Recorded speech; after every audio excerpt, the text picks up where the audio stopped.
Life's really short. We don't actually know how much we've got. We spend an enormous amount of time in the workplace.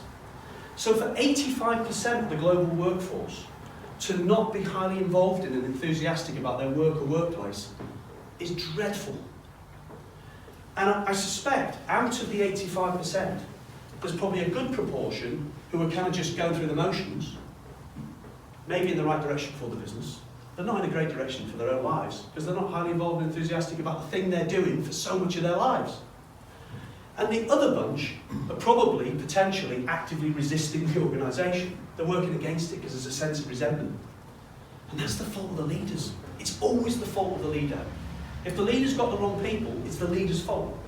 If the leader's not motivated the people, it's the leader's fault. So if the leader's not dealt with the hygiene issues, it's the leader's fault. It's what hygiene is, the pay, the conditions, whatever the folks are thinking about. So if we've got disenfranchised people, we need to do something about it. And the onus is more on us than it is on the folks. So that's one key aspect. I think it's the whole mindset. So we as individuals, I think we always need to feel like we're playing in position. The tasks that we are doing, we're naturally hardwired for. We've got a bit of experience, a bit of skills, and we're good enough for the tasks that we do. And the second piece is I think we need to enjoy it. Our heart needs to be in.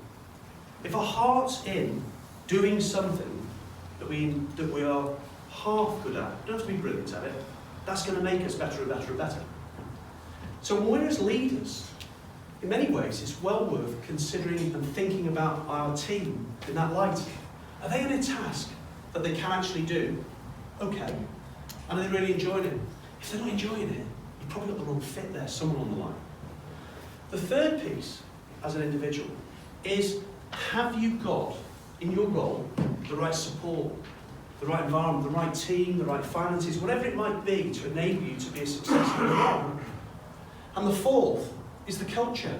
Do you buy into the culture? Do you buy into the ethos and the values and the ethics of the organisation? So I think the mindset is very, very important for us as leaders, thinking from our own perspective, do we feel like we're on the right path for us? Because we might not be playing in position today. Maybe we are doing something today with a view to being in the right position for us. And if we are, that's great. But if we're not, and if we don't feel like we're on the right path for us, everything we do is going to be compromised. Because subconsciously we're always going to be working against it. So, we need to feel we're on the right path for us.